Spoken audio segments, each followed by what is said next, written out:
I'm here with Mama Sosa, and you are the first ever person on the podcast to be on twice because you were on the Harrison Butker roundtable a Yeah, while ago. So, congratulations. thank you. I'm That's so exciting. honored to be with you today. I enjoy being with this podcast. I think it's a thriving podcast. You do such a well job. And I also love your personality as well and what you do in spreading the gospel as well. Thank you. Well, I appreciate that. And partly why I was so eager to have you come on the show was because of your content and the way you're able to answer questions and talk about your faith on social media. I think it's really refreshing, and I think it's quite different to what we generally see from. I don't really like the word apologists, but people who are standing up on social media and sharing about their faith openly. So I respect what you're doing on that, and you have an amazing story, and I wanted to learn more about it. So Yeah, if you're all right with that, we will. absolutely. I love questions.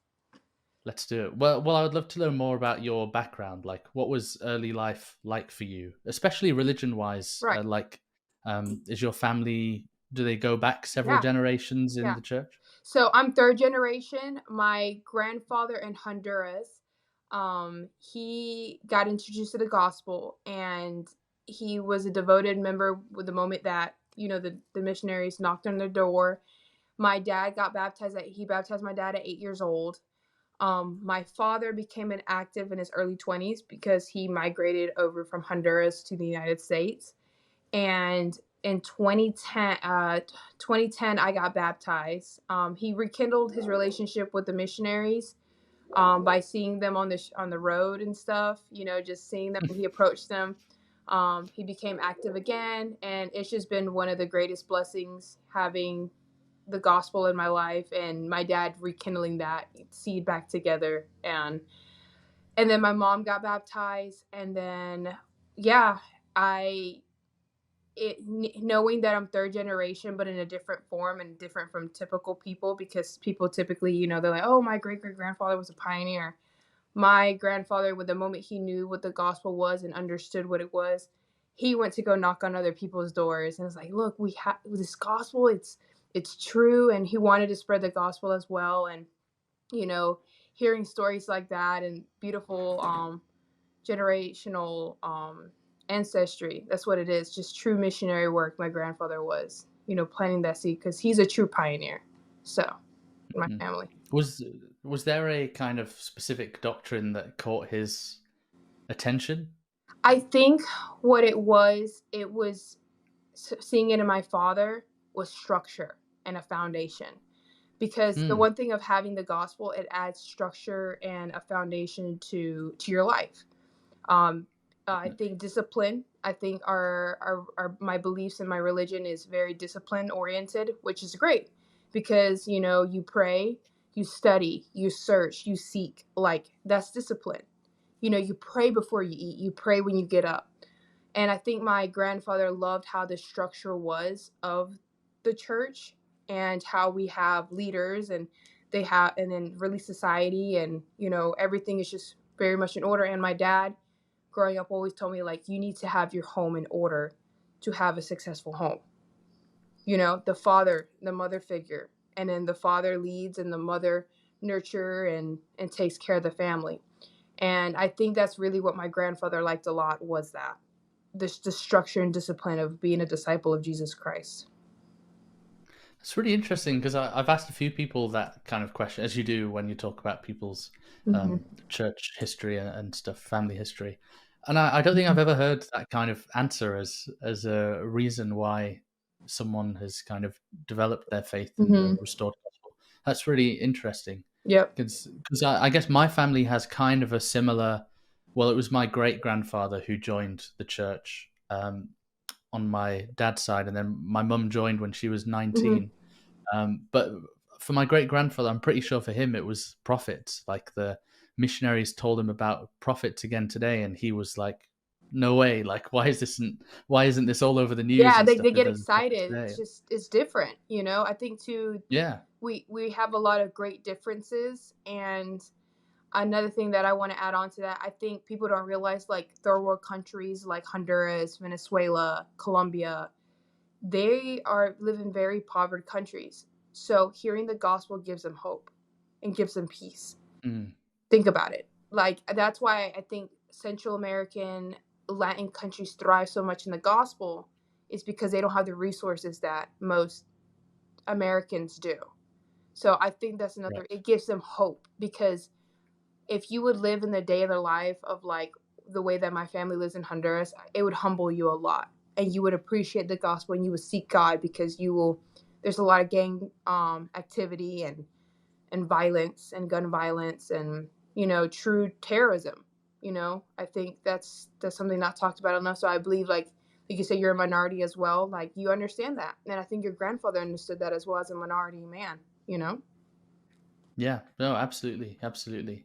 And there was a time you've shared this like this incredible video you did on Instagram where you talked about how you kind of gave up on your faith for a while. You left the church, or I'm not sure of the specifics, Right. but I would love to hear about like when that was, Yeah. if you're okay Yeah, sharing that, absolutely. and why that was. So I did not grow up like uh very like the typical LDS home. Like uh I did seminary. Did your dad come back to church while you were young, or was this Yes, before you yes. were I born? was, Right. I Okay. think 10, 12 at the time, roughly.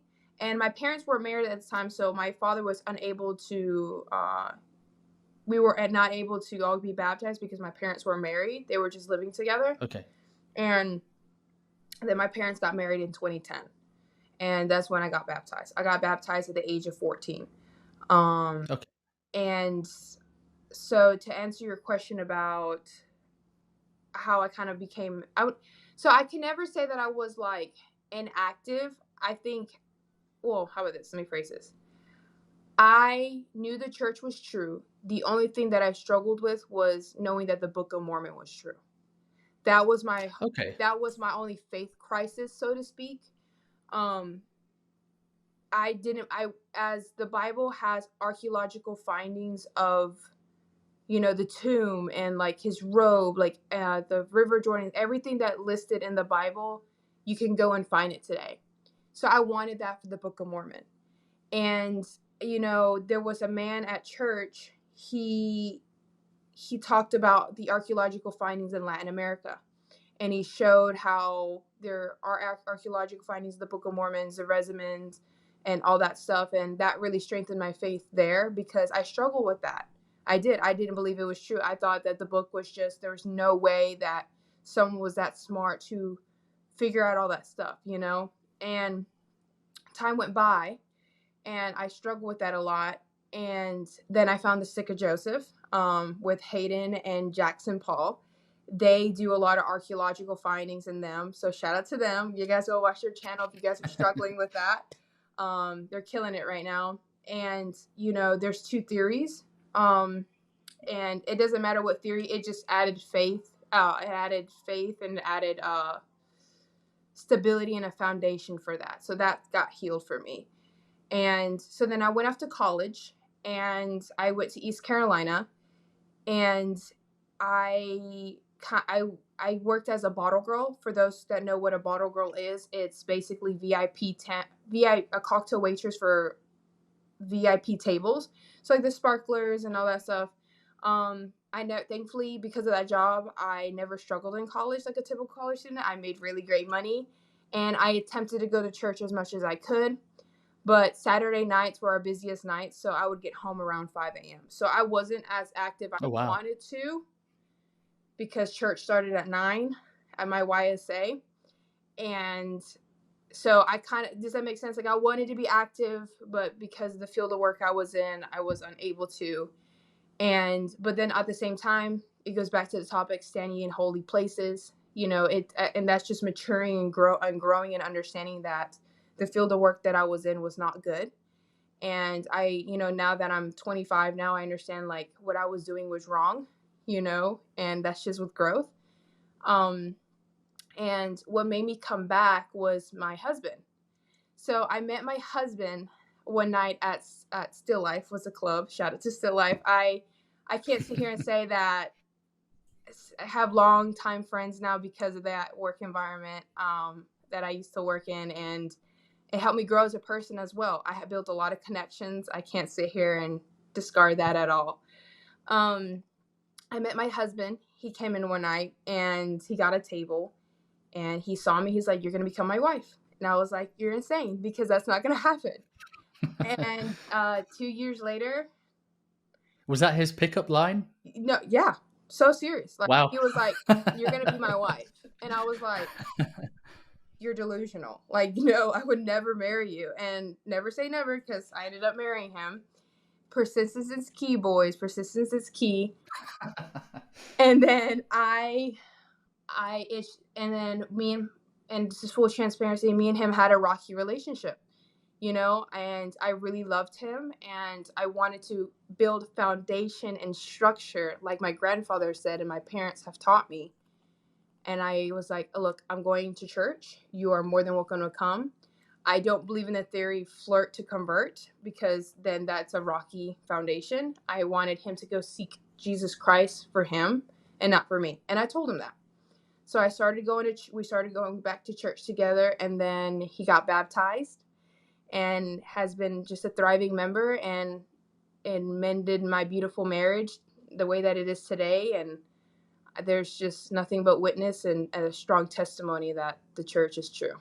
So That's really cool. That's such a cool story. So how old were you when you started really thinking seriously about your testimony and about things like the Book of Mormon? At what age was that happening? You said you were baptized I at was in high 14. school. I believe my sophomore year, I was like struggling.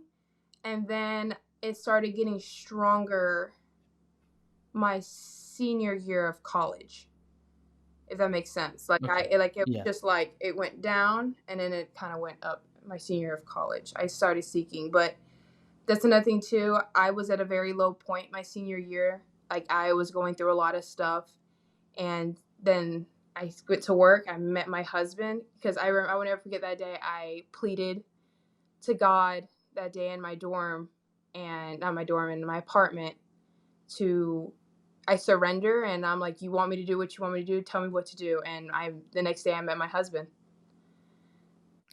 Wow. So yeah, it's a whole spew of stories. Like it's just a longevity of stories I could say, like where Jesus Christ came back in my life that senior year of my season. So I love hearing that when you kind of like, I'll share this example from go my ahead, mission go because ahead. I always share this because it illustrates a point that's really hard to explain. But there was this guy we taught, well, one of the church members had a brother who was in this horrific motorcycle accident. Mm. I'm pretty sure he crashed into a car and then like flew a lot, flew Yeah, like far away. project. Oh Um, God, yeah. Hmm. yeah, and he was in hospital in a really bad way, and he was in hospital like broken, and then had a stroke in hospital on top of that, and all manner of infirmities. But anyway, he was a Buddhist. We were in Asia, and we were asked to give him a blessing. And so we came and give him a blessing, and we did a lesson with him as well. He was like, I would like to learn more. He was in a desperate state.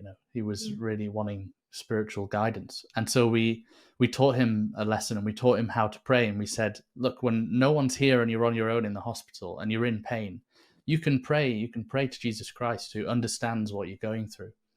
And he was having pain in the night, and so he turned to one of our pamphlets that we had given him, and he said, "Well, I'll try a prayer."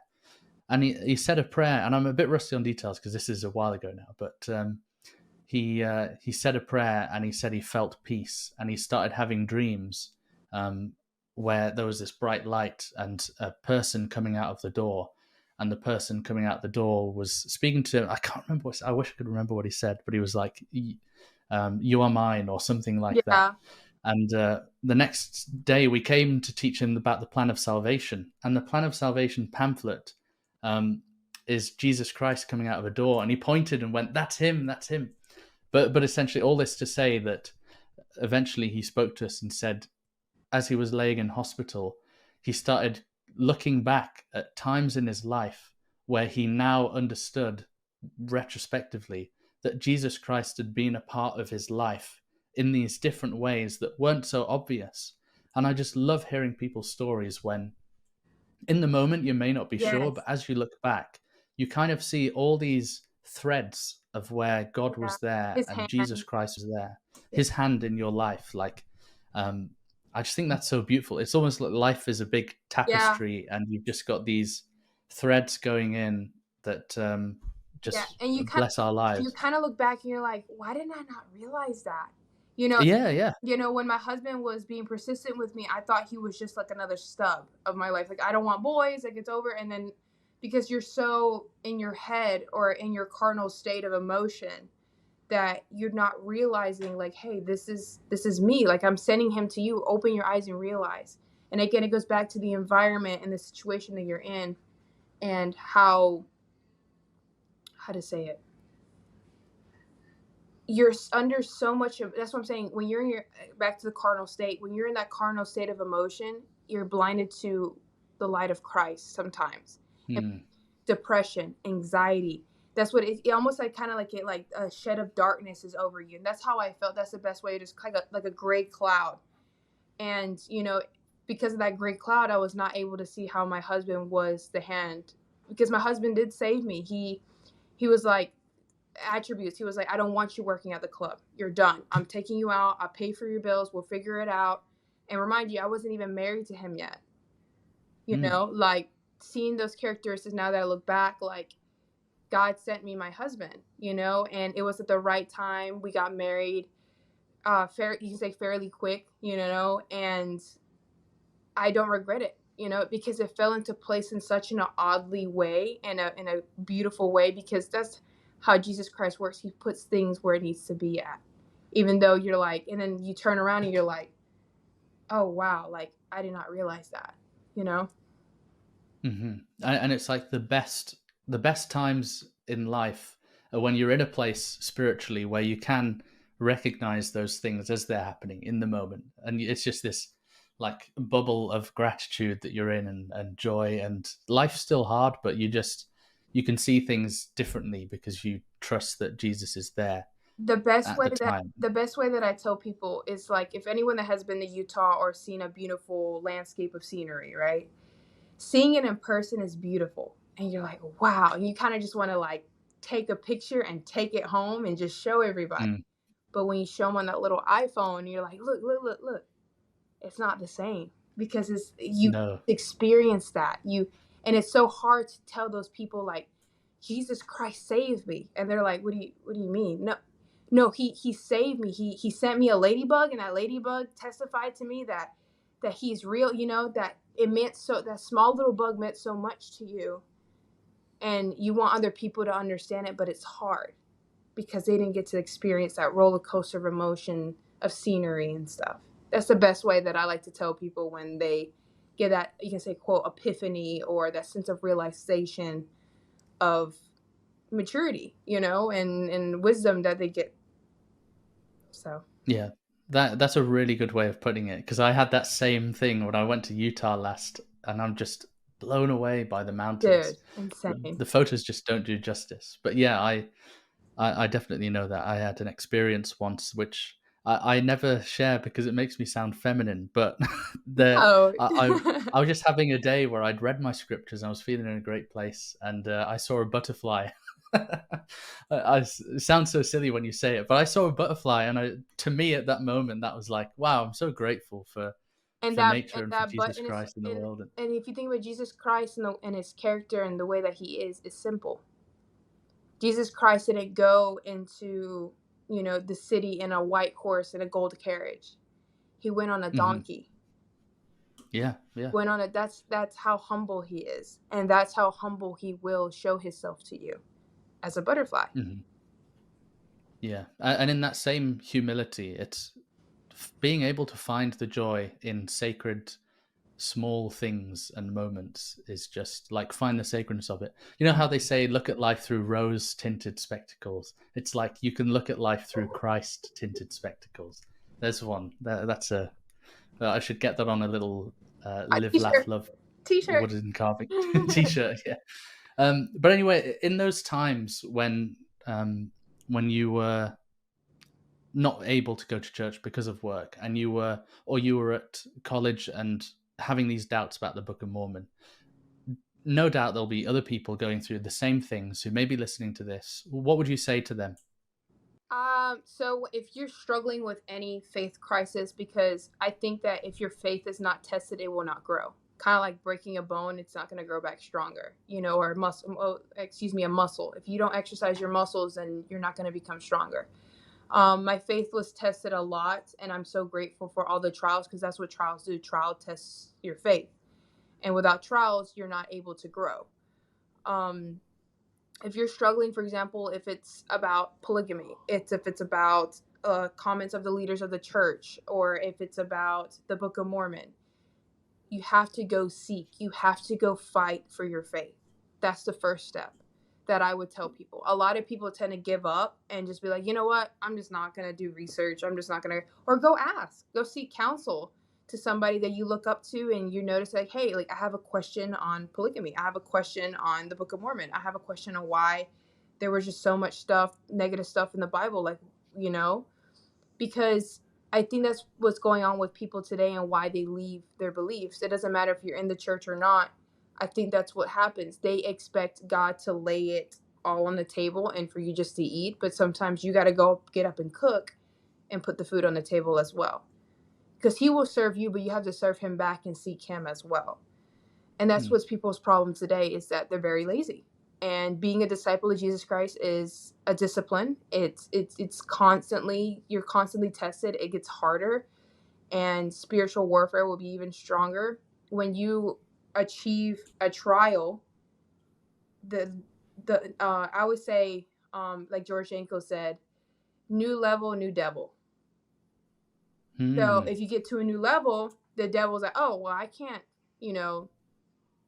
get to her that way. I'm gonna try a different way.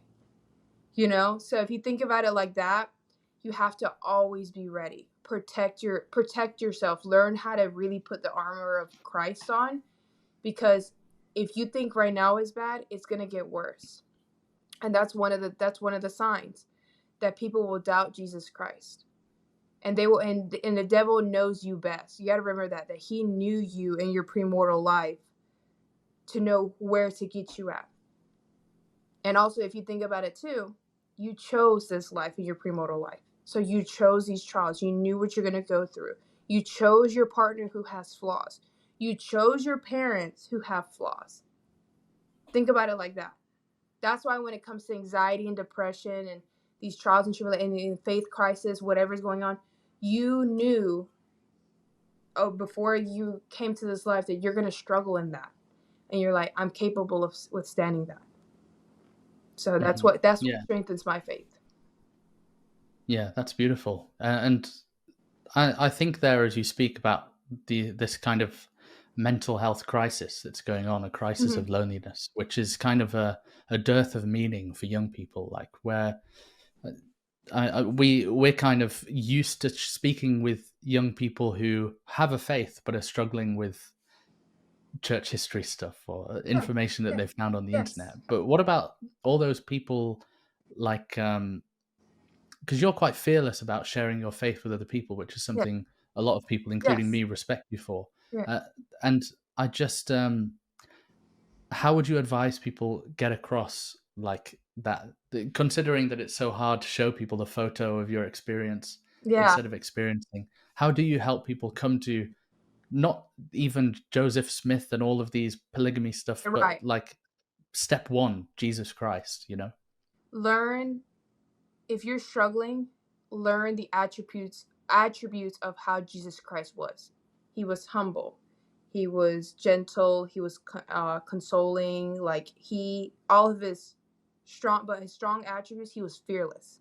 He went up to the Pharisees, telling them the truth. You guys are wrong. This is not the way things need to be. He did it. He stirred up the pot, but in a way that he needed to open people's eyes. He stood in places where he knew that he was going to get told off and thrown stones at. If you Hmm. think, if you, so when you're presenting yourself in your faith, hey, I'm a Latter-day Saint, be proud and know that Jesus Christ was also thrown a stone. Like the Messiah, if you think about it, even the apostles that walked with him doubted him as well.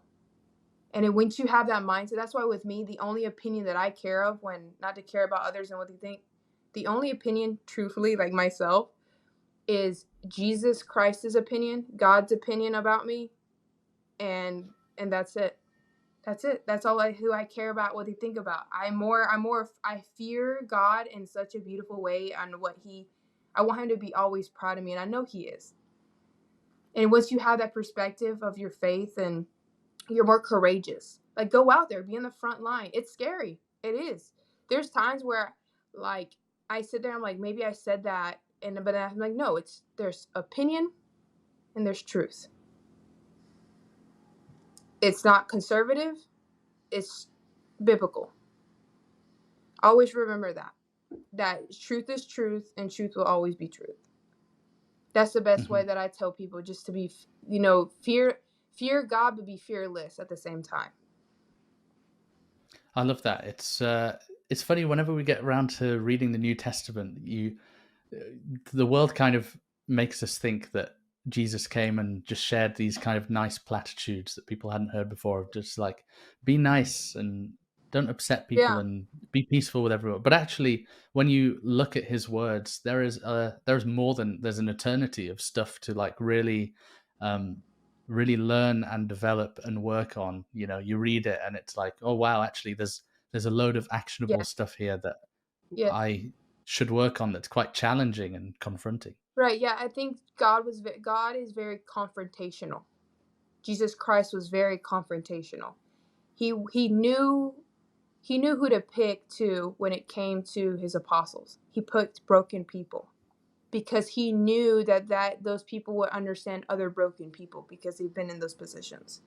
That's what I'm saying. If you look at the attributes of who Jesus Christ was, and that's what I like to learn about, it helps me want to be more like him at a different perspective. Yes, be Christ-like. Yes, be kind. Be meek. Don't judge others. There's a difference of judging and rebuking, too. You have to rebuke what's just not false. That's not right. It's Hmm. societal wise and societal structured as well. So You've mentioned to me that you and your husband watched The Chosen, and I'm interested to hear your view on how they've kind of brought Jesus Christ's personality to life. mm-hmm. What's your opinion on it? Do you watch it and kind of think, yeah, because some people really, it's been uh, healing for them and a huge Yeah, spiritual experience to yeah, kind of see Jesus have this kind of light. yes. But yeah, I'm interested in what you think about it. I'm gonna tell you two parts that I like best. When he was in, what was it? And please, I can't. When he said that I am the law of Moses, that was the most Oh controversial yes. part. Everyone was like, because there's no place in the Bible that says that he was the law of Moses, like that, those words. I believe it was only the closest to it was in the Book of Mormon. So that was very controversial, but he is the law of Moses. And people don't understand, how we don't believe in the Trinity. We believe they're all in one. That was very controversial. And then the second one was when he was sitting down with, forgive me, what's his name? The one that he resurrected. I'm so sorry. Lazarus. Yeah. Okay. The second one was when Lazarus was resurrected, and he's sitting with him, and he's explaining to him, like, my apostles don't get it. And seeing Jesus get frustrated with his apostles, I used to think that Jesus couldn't get frustrated. Like, he knew everything. Like, he was straight, he was good, and then I forget that he was human. A human perspective of my Savior was like mind-boggling. Like, I was like, wait, he was upset.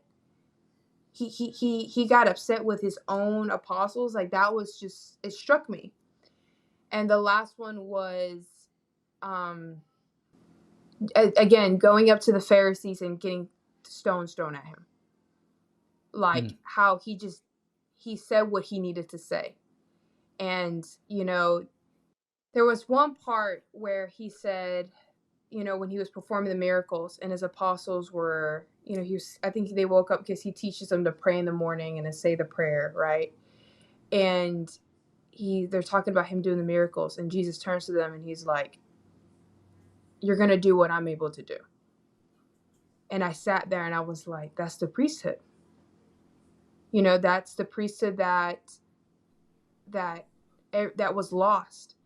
And in another perspective was how the apostles could perform the miracles that he could perform because of that lineage, because of the Abrahamic covenant. And seeing that perspective, mind-boggling me again, where I'm like, wow, how they put things in perspective the way it should be. It's so close, almost so.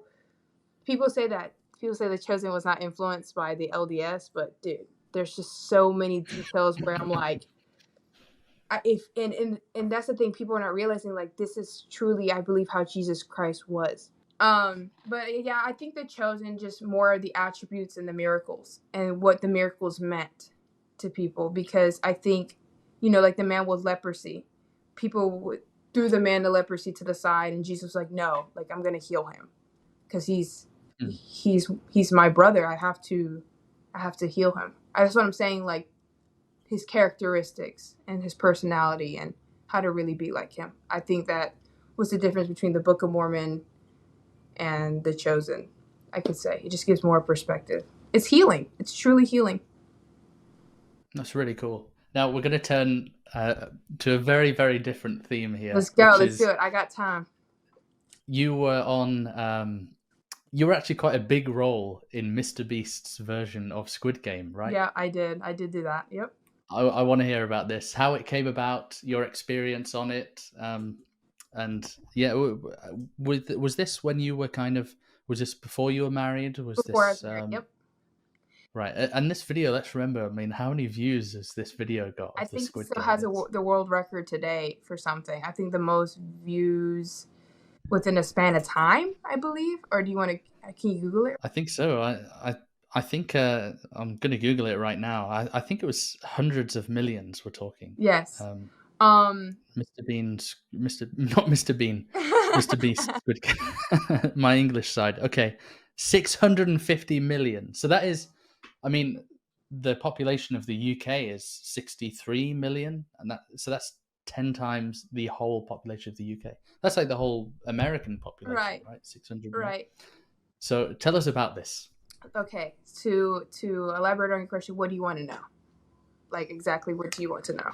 Okay, so how did it come about? What was it like? And was there any kind of aftermath from it, because it was so big and you were actually quite a big part of it? Those three things. So with how did it come about? So I went to East Carolina, and for those who know, Jimmy is from Greenville, North Carolina. His warehouses are there. He's obviously very well known on YouTube. That's where his stomping grounds are at.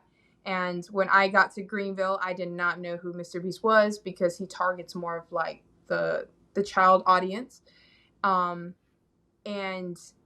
so me working in the nightclub that I used to work at, a lot of his editors, a lot of his producers, a lot of his camera people used to go and buy a couple of drinks there, hang out there. Still Life was the only club in downtown Greenville. That's how I got in connection. Yeah, my friend at the time, she was like, "Oh, they're gonna do this video for MrBeast. We should do it." And I was like, "Okay." I was like, "Why not? Let me just do it." Like, I was not a big fanatic of him or anything. I was just like, "Oh, cool, let's just do it." I didn't think anything of it. And actually, I was not supposed to be in the video because they didn't have enough the green suits. And oh yeah, so the only one they had left could not fit on a girl, so they gave it to me. So that's a fun fact on that. So I was not even supposed to be in the video. And I went in, and it was very traumatizing. I'm going to go ahead and say it. It was very traumatizing. The environment that it was, if anyone was to watch Squid Games, when you're walking into the arena, what is the sole purpose of doing the green light, red light? What happens? You get shot, right? So there was cameras all on top. It was realistic. I give it to Jimmy. I give credit where credit is due. Jimmy, he nailed it very well. Like, it looked real. It looked so real. So we walk in, and I start getting nervous because I'm like, this looks too real. Like, I really thought I was gonna get my brain shot. Like, because you see the guys in the suits, and you're like this feels legit. Real quick, Jimmy was just like 5 minutes in and was like, all right, guys, this is Jimmy did his introduction, and then without further ado, green light, and then we start. I was not ready. Like, I was like, crap. So I got smart and I stood in the crowd, but I think I just kind of went off on a little tangent. I'm so sorry. No, To answer your this is question, really that's how interesting. I got on the video. So sorry, I just kind of went on a tangent. No. So you said it was quite like what were all? How far did you get in it? I can't remember. Do you know that game where there's like a card and you throw it and it flips? Yes, yes. That's as far as I got. I couldn't get past that, but I was like 2 spaces away from the finale. Wow. Okay. So you went pretty far in it. Mhm. And did with it being so popular, did you have any kind of aftermath after it? Yes. After appearing on it? So my best friend at the time went viral on all platforms. I did too, but I just didn't pay no mind to it because it was very traumatic for me. The video, as Right. like, it was just a very traumatic experience. I didn't want nothing to do with the video anymore. I didn't even care when Interesting. it dropped. And also I was going through a lot of stuff during the time, so I didn't really pay attention to it. But yeah, I got a lot of people were very fantasized about us being best friends, and the whole, how Twitter or X thrives. Yeah, of course. And was it just the experience being so stressful that it was traumatic? Like, as you said, it was so realistic. It must have felt quite Our dystopian. eating hours, the conditions of the suits were very dirty and they stunk really, really bad. Oh wow. Yeah. We were sitting there for a long time. Like, and people can sit here and be like, oh, I'm probably exaggerating. I've done movies. I've been on Bad Boys 3. I've been on actual professional sets. The conditions that we were in was really bad. So, Oh wow. and Okay. So that. so does that make sense? Well, I know what a true production is supposed to be like, and that was not safe at all. I feel like as hmm. health hazard wise. Right. That's very interesting. Was it all done in one day? 4, I believe, 4 days. Oh wow, 4 days. Wow. Mm-hmm. But that's a very interesting tangent, and I had to ask you about it. But we can go back to more spiritual things now, No, you can ask me which as is much as you want about it. I'm at a point in my life where I matured and realized that the truth will always come out, and the truth is coming out. He takes his production stuff seriously, very, very seriously. I will give, again, credit where credit's due. He takes everything seriously. He does a good job. He props what he needs to prop. Cameras were on us 24/7, mic'd up. It's a whole production. Like, he has like a whole, I would say, corporation, so to speak. That's really interesting. MrBeast. Yeah, I haven't really watched many of his videos, but obviously I watched that one, and there you are in it. So if people are interested in MrBeast, there's some juicy information for you. Yep. Now, spiritual things, your return to faith. I would love to get your view on the contrast of when you were not fully living according to what you believed versus when you are, say, now you're putting videos up of you Right. outside the temple and things like that. Like, Right. tell me about your experiences with the temple after coming back and getting fully stuck in and Right. just, yeah, I would love to hear about the contrast. So My prior life, I think everyone has like a dark patch in their life. And with mine, I was, I was a bottle girl. I was giving alcohol to people and producing sales off of tables. And seeing that type of perspective of it made me ashamed. I think that's another thing too. When it comes to repentance, you have to have these positive emotions, but you also have negative emotions to understand not to do it again. And embarrassment, sense of realization of the type of person I was and what I was putting on my social media. I sat there and I thought about, I'm like, well, there's a lot of people following me and I'm not the best example. So I posted a lot of foolish stuff, so to speak. Not the best example even to young women today that need to have a great example. And I think when I realized that, I realized too a lot of people like to listen to me, because after when I posted that I fully converted my life to Christ, people were hitting me up like, how did you manage to do it? What made you do it? Like, they were very intrigued on how I did that. I had a lot Mm. of unfollowing. I think I lost like 700 followers, which is okay. I don't care. Um, but seeing the difference, to answer your question of how I appreciate the gospel today, is just impactful. And the way of like healing things that me and my husband used to struggle in. Because everyone has a rocky relationship. I believe that you get a patch in your relationship where it's very rocky, where he healed that. He healed my husband. He healed me. Um, a lot of maturity and wisdom from reading the scriptures, a lot of blessings, understanding the covenants that I was truly making, and having a full understanding of what the atonement of Jesus Christ is and where I'm forgiven, changed my perspective completely. And again, it goes back to where I was repenting from the person that I was and understanding that the atonement of Jesus Christ has a great play in that, because he loves me enough to know that I'm understood in a situation that I wish a lot of people, when you're in a situation, you're like, I want people to understand me. Jesus Christ died on the cross, and so he understands you best. And when you think about it like that, he went through what you went through. So, Hmm. but Yeah. there's a great difference. I find blessings. I find peace. I think the biggest thing too for me was peace, because I was searching for peace and going out and drinking and clubbing and being in the club scene.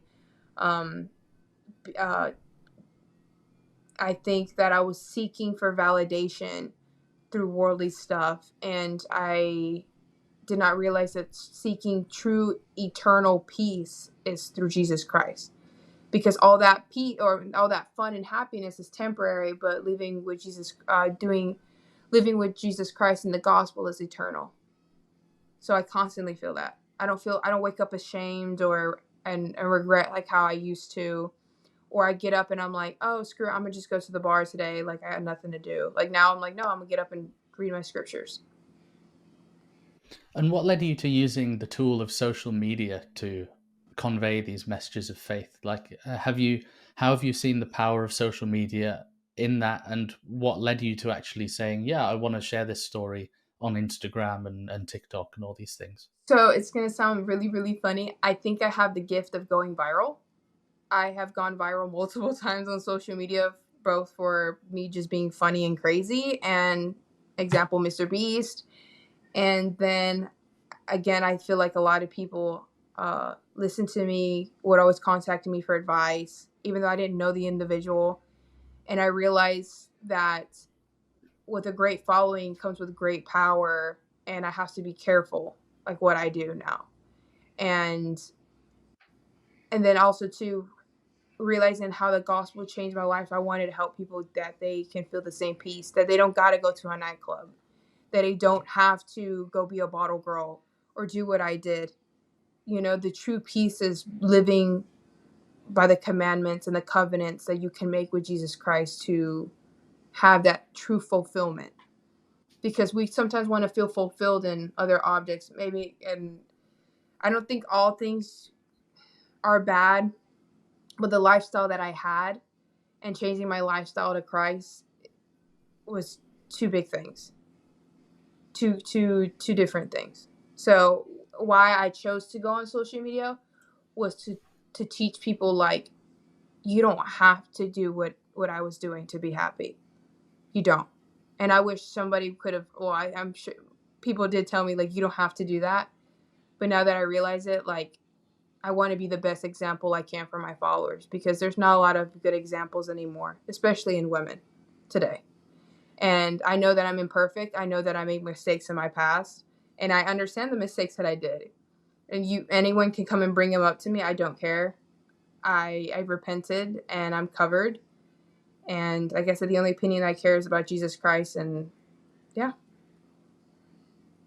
It is interesting what you say about the role models for women. It does seem like I work on some podcasts that talk about these issues, and they're saying, people kind of talk about the male mental health crisis and all of these things and social things. But actually, when you look at the statistics of young girls experiencing mental health challenges at an alarming rate, and Yes.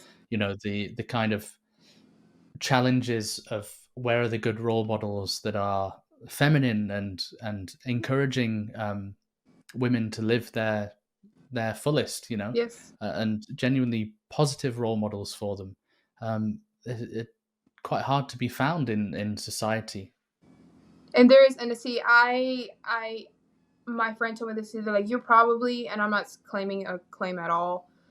He said, you would be the best example because you were a broken person prior and you recovered from that. And you can explain to people, like, what made you change.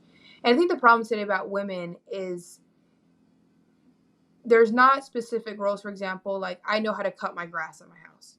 My husband does as well. There's not a pink world or a blue world, like Hannah Stoddard said to me one time. I think the whole girl boss mentality, I don't need a man, is very dangerous. That's a very dangerous theology to have, because Hmm. we do need men. If anybody wants to talk about how women are oppressed, men go to war. Men are front line. Like, the actual male species, everybody in every community has suffered one shape or form. Tell me something that a woman can't do that a man can't. There's none. And actually, too, even systemically and like governmental wise, men are more oppressed in the system. If you think about it, women can get away with a lot more stuff than men can, but no one talks about that. Um, for the role model part, I'm trying to think of a good thing to say about the role model part, because Well, here's someone who I think is a really good role model. I mean, you, for example, I've learned a lot from your stuff, especially on being more um, open about my beliefs in a way that, I shouldn't, if Christ is king, then I shouldn't worry about offending someone, whereas I'm quite a gentle person. But someone I think is a really good role model for women is Hannah Nealman. My wife is a huge fan of Ballerina Farm, yes, and we saw all this stuff go on, and I would love to get your take on it, because you were interviewed by the Salt Lake Tribune yes, I about it, was. weren't you? Like, Oh, yeah, I would love to get your rundown on what happened there. okay. Hannah Nealman is nothing but an inspiration. She is a mom of, I believe, 8 beautiful children. She lives on a homestead. And anyone that knows what a homestead is knows that that's not a cheap lifestyle. That is a very expensive lifestyle. You have to get up. It's a disciplined lifestyle. Her husband, yes, everyone knows that his father is the owner of JetBlue, of the airline. So they're very well off. They're very well off. Everyone knows that. Okay. She decides to leave from New York City to go to live on a homestead to show a better lifestyle for her children. Okay. She drops her career of going to Juilliard, which she has verbally admitted that she chose this, that she wanted to go be a dedicated mom, that her husband, not to mention, has supported her and also are co-partners with a very successful company called Ballerina Farms, where they sell, I believe, pastries and meats and just organic grown grass-fed resources to the public. and it's practically named after her. Doesn't look oppressed to me. Not one bit. And see, that's what's so crazy to me is how they're like, oh, she's held by her will. Like, she's literally, she has the dream life that I think any woman would like to have. She's a mom, she's a business owner, and she's a devoted wife. How is that oppressed? To me, having a 9 to 5 is oppressed. Working your life away a 9 to 5. I'm not dissing nobody. If you want to have that lifestyle, go ahead. But she's a business owner to a very successful company. And if for a reporter, she allows a reporter to come into her home, where she stays with her little family, and then goes and says that her husband is like that and oppresses her. Between me and you, I would have flew on that jet plane plane and would have flew to New York and would have had a chit chat with her for her to say that about me. For real, I would have. No, yeah. Because it's so insane how things were taken out of context out of a feminist reporter. That's why I spoke up, because that was like my mom. My mom is a very successful business owner alongside with my father. She's a woman-owned business. She's a mother and a devoted wife. That's nothing but an inspiration to me. And that's why when Salt Lake City Times interviewed me for my commentary, I was very passionate about. That's something I'm very, very passionate about. I don't even if she's not technically even a stay-at-home mom. She works. Doing social media is a job. She does social media. And I'm pretty sure how successful she is in her mindset. I'm sure she would have continued doing Juilliard if she wanted to. I'm pretty sure she can hold her own. Mm-hmm. It's interesting, the kind of the secular world wants to say to women, the great glory and freedom is in you being able to focus on the individual self and glorify the individual self and do whatever you want without anything. Whereas actually, when we find the real role models, where we look to them and say, you know what, I really respect them. It's, well, in the UK, we think a lot of Catherine, the Princess of Wales, compared to, there's not a very good perspective on Meghan Markle, for example, because they're kind of, to a lot of British people, I know there's controversy around this, but a lot of British people see what Harry and Meghan did was kind of the glorification of the self, and putting ourselves on a pedestal, compared to Catherine, who kind of went about her duty gracefully and took on the traditions and the duty and took on that role.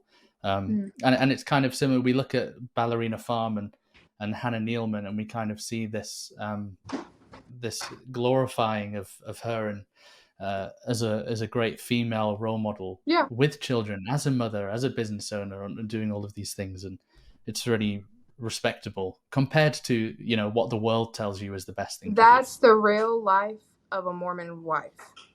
And that's not a secret. Yeah, that's a really good segue. That's Secret Lives of Mormon Wives. And you know someone else who's underrated? Nara Smith. Who? I don't think I've heard of. Oh my gosh, you not heard of Nara Smith? I don't think so. Oh my gosh. How do you spell that? Nara, Nara Smith.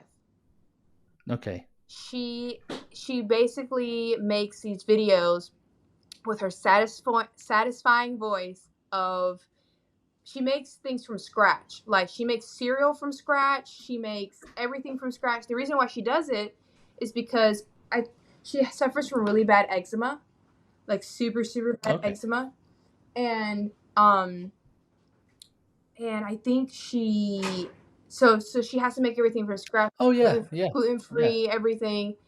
And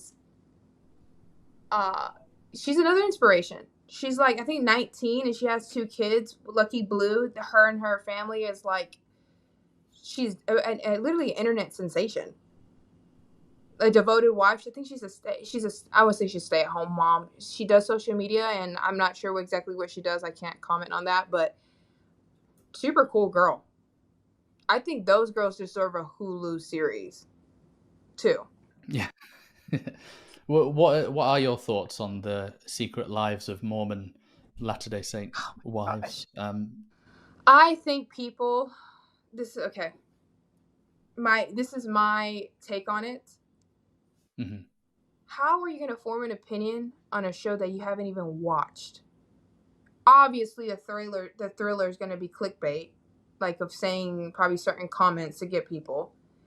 But what's so crazy to me, and this proves, how are you judging a book by its cover? You haven't even opened it or know anything about it. Obviously, because of Taylor Frankie's Paul's past, but that's another. We can go into that. Um, I'm excited. I might have a different take on it. I think I'm excited. I think that it's gonna sound funny. Um, if you are a Molly Mormon or a Peter Priesthood and you tend to fall out of that category a bit, you're almost seen like an apostate. And I don't like that because everybody's different. For example, I'm very different. I didn't grow up very, you know, LDS like, but I'm a very devoted Latter-day Saint. And I think this is showing too how people struggle in their faith. I believe one woman commented that she's not truly an active member, but she wants to work with her faith and be an active member as well. And not to mention, what they're doing takes a lot of courage. You know, like, because I feel like a lot of these girls I can relate to and the way that they are. You get what I'm saying? Like, I think people almost like if you don't look Mormon or you don't look the part, then you're like an apostate. Does that make sense? Like Mhm. the typical Utah girl, like everyone thinks that you're blonde and blue eyed. No, you're not. You don't have to be that way all the time. So I think my take on it is that they're judging the series without even watching it. Because what if one of the women there say, I love the church, I I struggle in this, like that takes a lot of courage to say on a platform. That takes a lot of courage. What they're doing takes a lot of courage.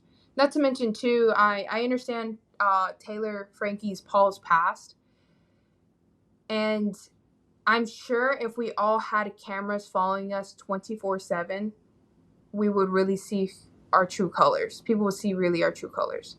If I had a camera on me 24/7, you guys would definitely have a different perspective of who I am. Mhm. Think about it. Yeah, it's a really interesting take because, like you, I've kind of heard the instant outrage at the thing, and maybe it'll be a bit like the Book of Mormon musical, where I've spoken to people and no one actually believes that the things that are false in it about our faith are real because they're, you know, people can understand, people are intelligent, they can decipher.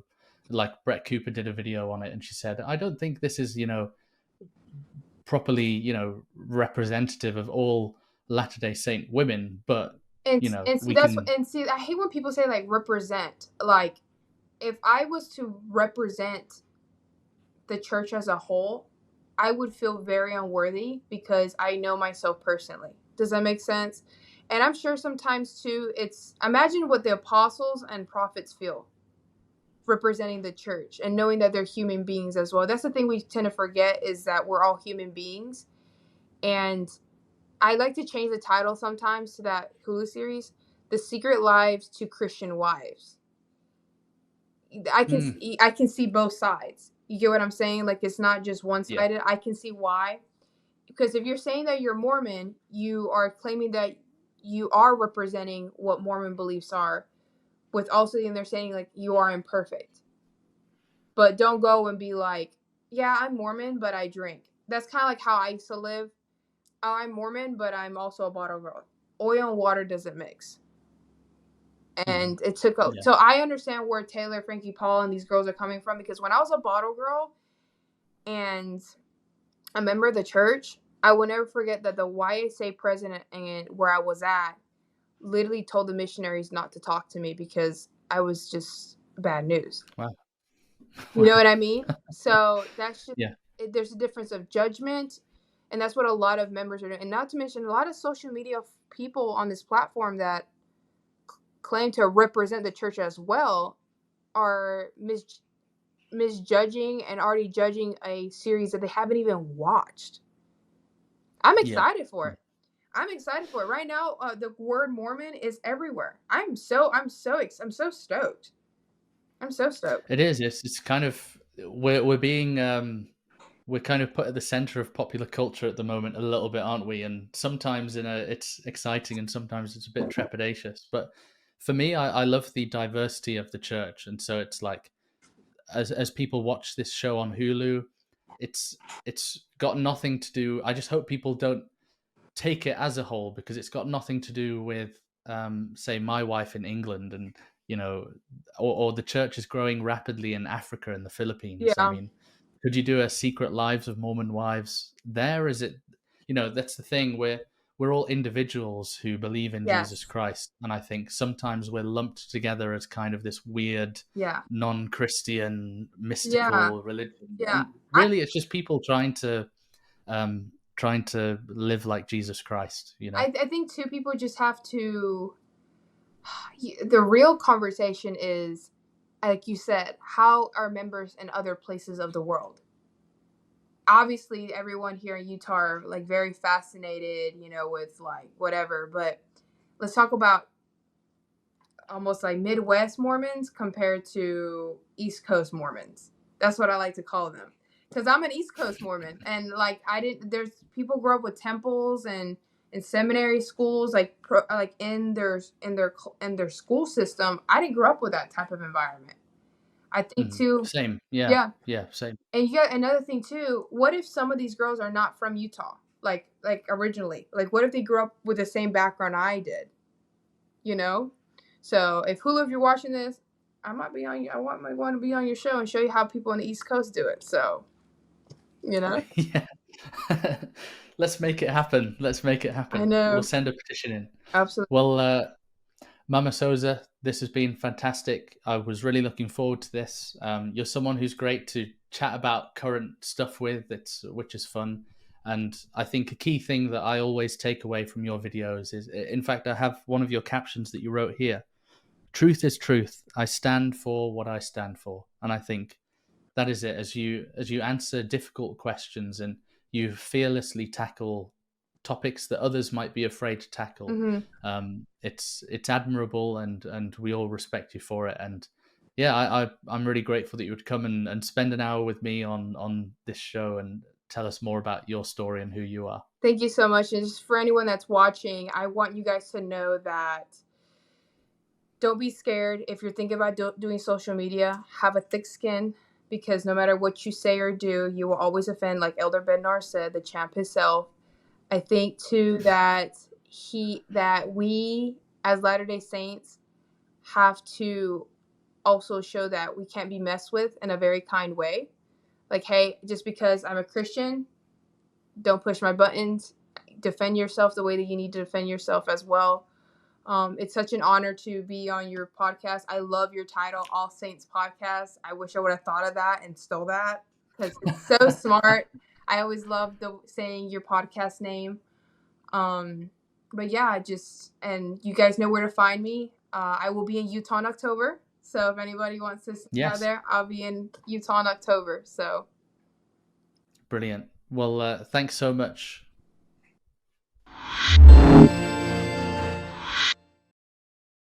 Thanks for watching For All the Saints. This show needs your help to grow. Please like the video, comment your thoughts, subscribe to the channel, and share this with someone you think would enjoy it.